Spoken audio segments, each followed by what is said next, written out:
Bien, el objetivo de esta práctica es medir el campo magnético terrestre. Por otro lado, además de ese objetivo, vamos de paso a comprobar que cuando en el interior de una bobina, cuando a una bobina se le alimenta con corriente directa, se genera en su interior un campo magnético.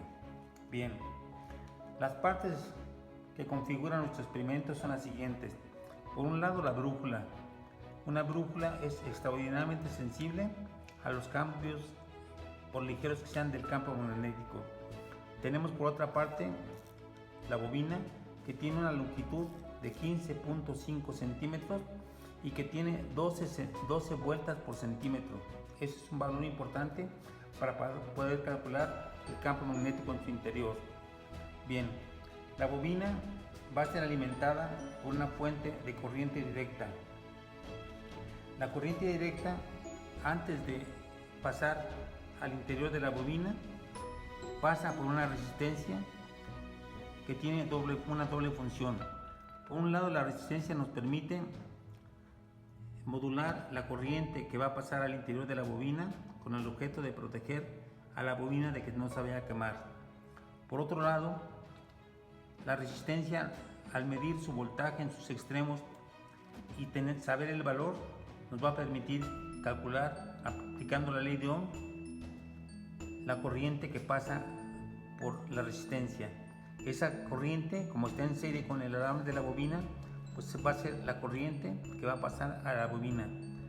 Lo que vemos aquí es que también estamos utilizando un multímetro para medir el valor de la resistencia. Como se ve, el valor de la resistencia es de 98.7 ohms. Bien, enseguida vamos a ver si realmente hay un campo magnético en el interior de la bobina. Para ello, vamos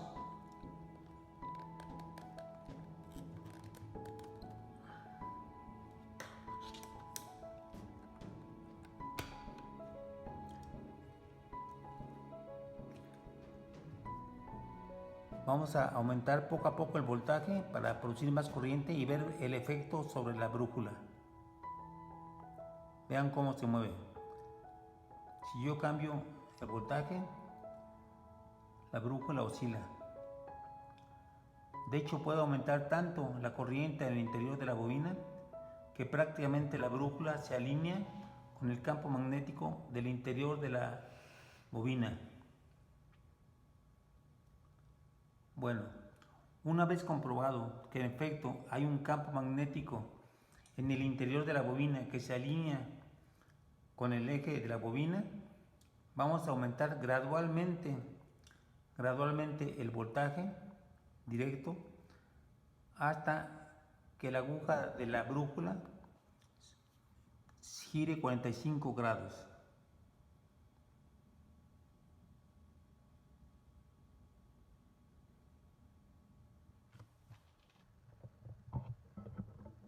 Bien, ahí tenemos que la aguja de la brújula giró 45 grados y que el voltaje en los extremos de la resistencia es de 3.69 volts.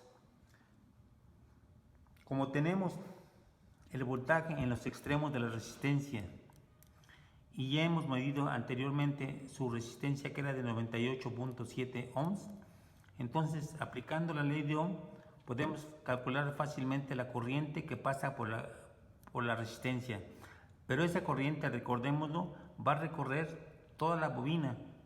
Entonces, con el número de vueltas por unidad de longitud de la bobina, con la corriente que pasa y conociendo el valor de la permeabilidad magnética del aire, que es prácticamente igual a la permeabilidad magnética del vacío, vamos a poder calcular en este momento cuál es el campo en el interior de la bobina. Entonces, finalmente, dado que la brújula está desviada a 45 grados de su posición original, las componentes del campo magnético terrestre y las componentes del campo producido por la bobina van a ser iguales. De esta forma vamos a poder calcular el campo magnético terrestre. Bien.